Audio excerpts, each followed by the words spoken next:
abrir a palavra do Senhor em Lucas, capítulo 16.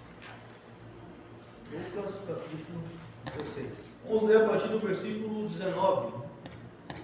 Assim nos diz a palavra do Senhor: ora, havia certo homem que se vestia de púrpura e de linho finíssimo, e que todos os dias se regalava esplendidamente. Havia também certo mendigo, chamado Lázaro, coberto de chagas, e que jazia à porta daquele, e desejava alimentar-se das migalhas que caíam da mesa do rico, e até os cães vinham lamber-lhe as úlceras. Aconteceu morrer o mendigo e ser levado pelos anjos para o seio de Abraão. Morreu também o rico e foi sepultado no inferno, estando em tormentos. Levantou os olhos e viu ao longe a Abraão e Lázaro no seu seio. Então, clamando, disse: Pai Abraão, tem misericórdia de mim, e manda a Lázaro que molhe em água a ponta do dedo e me refresque a língua, porque estou atormentado nesta chama.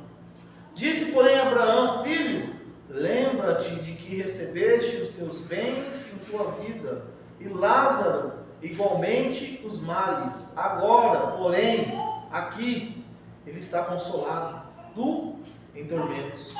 E além de tudo, está posto um grande abismo entre nós e vós, de sorte que os que querem passar daqui para vós outros não podem, nem os de lá passar para nós. Então replicou: Pai, eu te imploro que o mandes à minha casa paterna, porque tenho 5 irmãos, para que lhes dê testemunho, a fim de não virem também para este lugar de tormento. Respondeu Abraão: eles têm Moisés e os profetas, ouçam-nos. Mas ele insistiu: não, pai Abraão, se alguém dentre os mortos for ter com eles, arrepender-se-ão. Abraão, porém, lhe respondeu: se não ouvem a Moisés e aos profetas, tampouco se deixará persuadir, ainda que ressuscite alguém dentre os mortos. Oremos. Senhor nosso Deus e nosso bondoso Pai, graças te damos por esse dia que passamos, agradecidos por todas as bênçãos que o Senhor tem derramado sobre nós. O Senhor é bom em todo momento, o Senhor tem nos ajudado, o Senhor tem nos dado crescimento. Ó Pai, rogamos que nessa noite o Senhor venha falar conosco. Não seja eu falando, mas o Teu Santo Espírito falando aos nossos corações. Colocamos essa pequena reunião nas Suas mãos e assim oramos no nome do Senhor Jesus. Amém. Amém. Inferno existe? É o tema da nossa reunião nessa noite. Inferno existe? Fazendo essa pergunta, nós encontramos diversas respostas para todos os gostos. Alguns acham que o inferno é aqui na terra, outros falam que é uma invenção do homem, algumas religiões falam que o inferno é só um lugar para ficar um pouco de tempo. Nós vemos grupos, tem os grupos que andam no domingo de manhã, eles não acreditam no inferno. Temos outro grupo que guarda o 7º dia, também não acredita no inferno. Mas esse grupo fala assim que o inferno é uma palavra que foi introduzida na Bíblia. Por que dizem isso? Realmente, a palavra Sheol, que é no Velho Testamento, no hebraico, e a Hades, que é no Novo Testamento, foi achado a palavra inferno para dar mais sentido, no que a palavra diz. Realmente essa palavra inferno é uma palavra que foi colocada ali para fazer sentido, mas nós entendemos que existe um lugar que é um lugar de tormento, e nós vamos entender isso. O próprio Senhor Jesus diversas vezes ele fala deste lugar. A palavra nos diz em Romanos 6, versículo 23, que o salário do pecado é a morte. A primeira parte. O salário do pecado é a morte.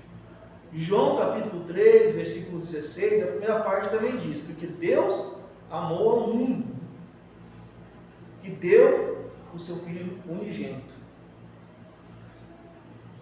Aí eu lhe pergunto, por que Deus mandou o seu Filho? Por que Ele mandou o seu melhor para nós? E nós lemos muitas vezes que é para nos salvar. Para nos salvar. E nos salvar do quê? Salvar do quê? Será que quando nós morremos, acaba? Tudo acaba? Morreu, acabou. Então salvar do quê? Você vai morrer e acabou? O salário do pecado é a morte. A única certeza que nós temos, muitas vezes falamos sobre isso, que um dia nós iremos morrer, fisicamente. Mas Romanos 6, 23 vai além disso. O salário do pecado é a morte. Existe a morte, que é a morte espiritual. A morte que separa o homem de Deus. Muitas coisas têm sido pregadas hoje por diversas denominações. Pregam sobre milagres, pregam sobre curas, pregam sobre prosperidade, pregam sobre o céu. Muitas vezes falamos muito do céu, muito. É muito bom falar do céu. É muito bom saber que um dia aqueles que colocaram a sua confiança no Senhor Jesus Cristo estarão com o Senhor. Poderemos ver Ele face a face. Mas nós paramos também para pensar, e aquelas pessoas que não estão indo para os céus? São muito mais do que aqueles que estão indo. Você que já falou para pensar, para onde elas estão indo? O inferno é coisa séria. E é muito pouco falado. Quando nós olhamos o Senhor Jesus, Ele fala disso de uma forma assim que é para chamar atenção mesmo. Quando lemos Mateus capítulo 18, não precisa abrir. Mateus 18, ele diz sobre o inferno. No versículo 8, portanto, se a tua mão ou o teu pé te faz tropeçar, corta-o e lança-o fora de ti. Melhor é entrares na vida manco ou aleijado, do que tendo duas mãos ou dois pés, ser lançado no fogo eterno. Irmãos, amigos, olha o que o Senhor Jesus está falando aqui. É melhor você arrancar a tua mão. É melhor você pegar e arrancar a tua mão, se ela faz você errar. Ou arrancar o teu pé, se o teu pé está fazendo você errar. Ele vai além. Se os teus olhos te fazem tropeçar, arranque-o e lança-o fora de ti. Melhores é entrares na vida com um só dos teus olhos, do que tendo dois seres lançados no inferno de fogo. Arranca o teu olho. Olha como é coisa séria. Arranca a tua mão, se faz tropeçar, se faz errar, se faz tropeçar, arranca teu pé. Arranque. É melhor você ter um olho a menos do que você ter os dois olhos no inferno. E em Marcos, capítulo 9, ele também diz, no mesmo texto, só que de outra forma, no versículo 44,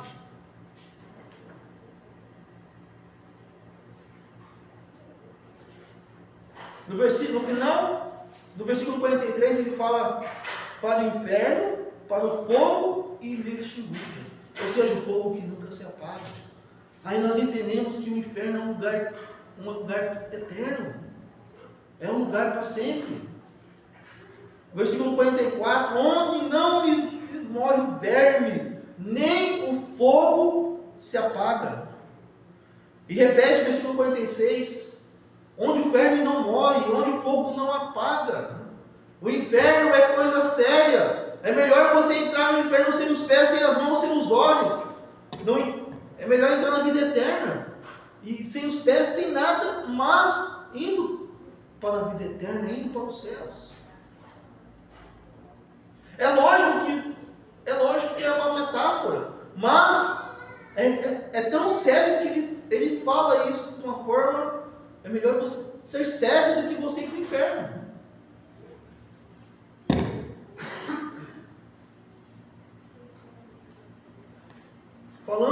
Falamos como seria bom nós termos uma visão do céu por 30 segundos, né? 1 minuto.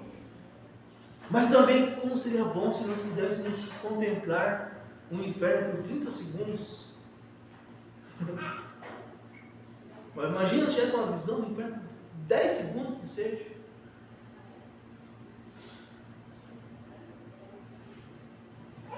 Aí agora eu faço a pergunta de novo.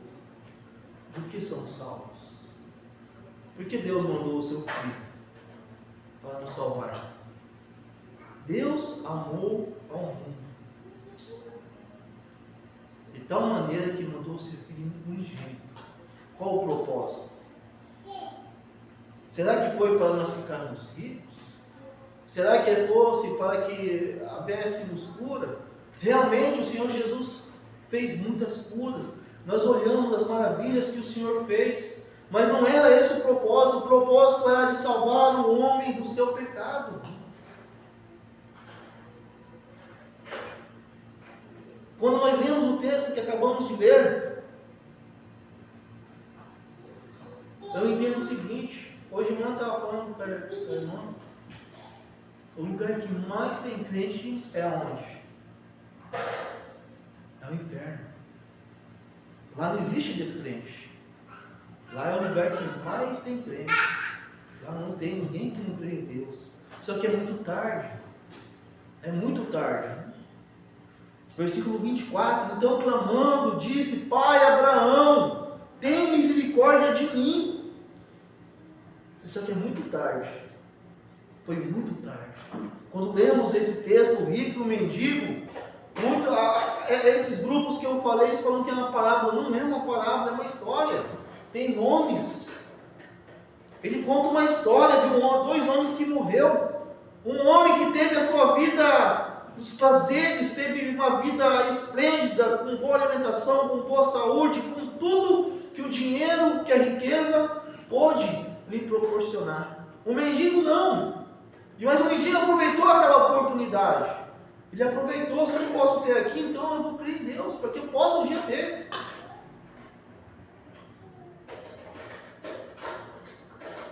Essa semana que se passou, nós vemos uma das pessoas, ou a pessoa mais influente que esse país já teve, né? Um homem que fez parte da minha adolescência. Se foi. Teve a oportunidade de conhecer a Deus? Teve a oportunidade de conhecer a Deus.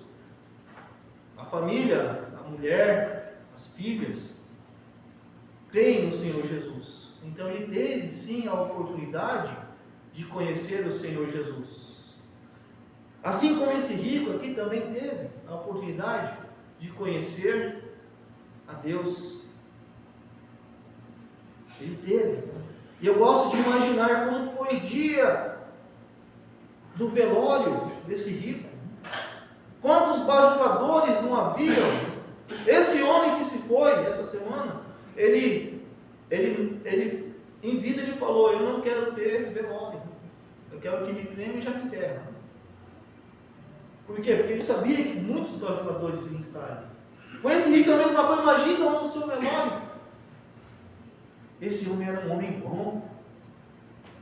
Eu vi essa semana muitas pessoas falando assim: agora ele está lá nos céus, lá no céu, encontrando fulano, encontrando ciclano. Quem falou isso? Se ele creu, amém. Agora a gente não sabe, tem como saber.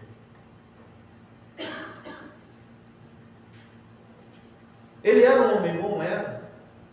Mas quando nós olhamos Uma vez o irmão Ronildo disse: o inferno está cheio de pessoas boas.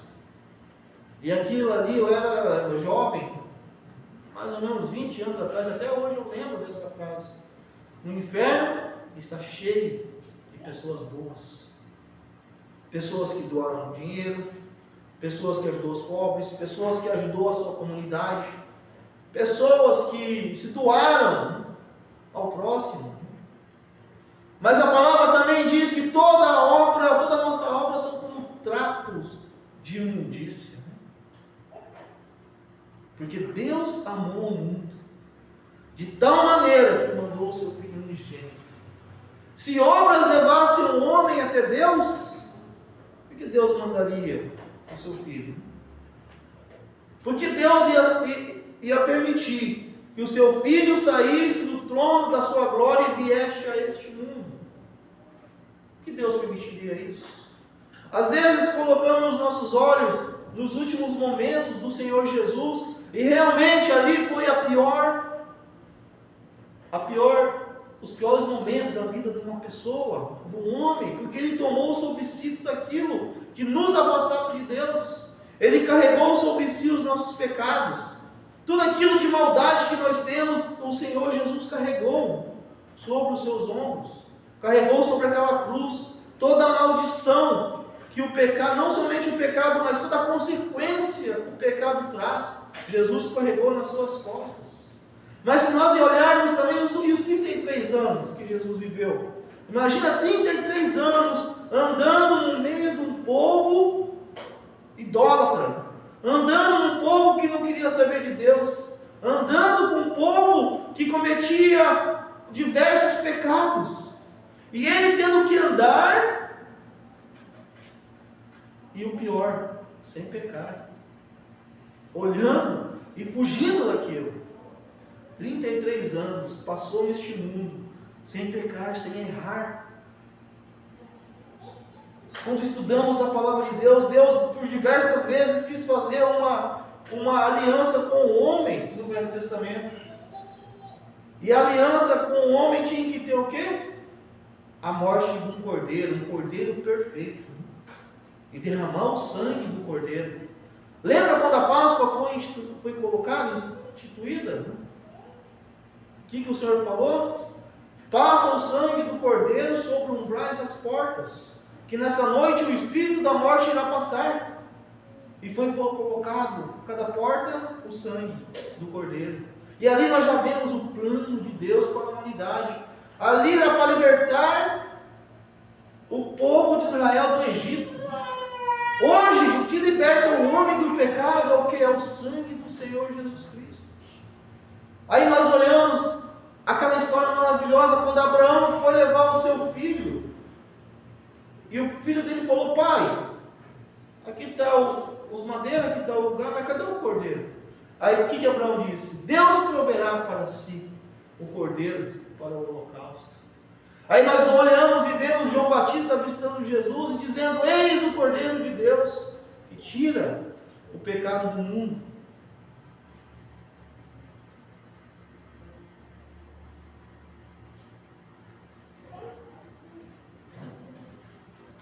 Graças a Deus, Romanos 6:23 tem a segunda parte, né? O salário do pecado é a morte, mas o dom gratuito de Deus é a vida eterna em Cristo Jesus. É a vida eterna. Deus nos mandou aquele que tem o poder de nos livrar do inferno. Hoje, o único que pode te levar para o inferno é você mesmo. Só você tem esse poder de ir para o inferno. Deus mandou o seu melhor. Jesus Cristo nos comprou por um alto preço. Ele deu a sua vida, ele se doou, ele viveu 33 anos, chegando naqueles dias sem pecado, sem mácula, como um cordeiro santo, imaculado. Ele carregou sobre aquela cruz o seu pecado, o meu pecado. Desde o princípio, Deus mostra a obra que seria feita para nos salvar. Religião nenhuma salva o homem. Boas obras não salvam. O inferno, como eu disse, está cheio de pessoas boas. Não salva ser bom, não salva. Não basta você ser bom, não basta você ter religião. Quando olhamos João capítulo 14, versículo 6, Jesus dizendo: eu sou o caminho, a verdade e a vida. Ninguém vai ao Pai a não ser, ninguém vem ao Pai a não ser por mim. Ninguém vem ao Pai se não for por Ele. Ele é o caminho, Ele é a verdade e a vida. E João capítulo 3, versículo 17.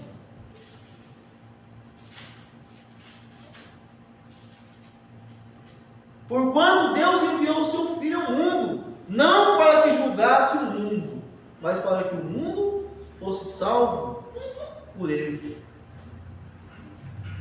E outra história que eu gosto muito de lembrar, quando Paulo estava preso, e as cadeias se romperam, e lá estava o guarda pronto para se matar, e Paulo disse: não faças isso, estamos aqui. E aquele carcereiro ficou perplexo e perguntou: senhores, o que eu faço para me salvar? O que Paulo respondeu? Crês no Senhor Jesus Cristo, e será salvo tu e tua casa. Quando chegarmos logo após a nossa morte, a palavra nos diz que logo após a morte vem o juízo. Então quer dizer que quando chegarmos perante o tribunal, não teremos desculpa.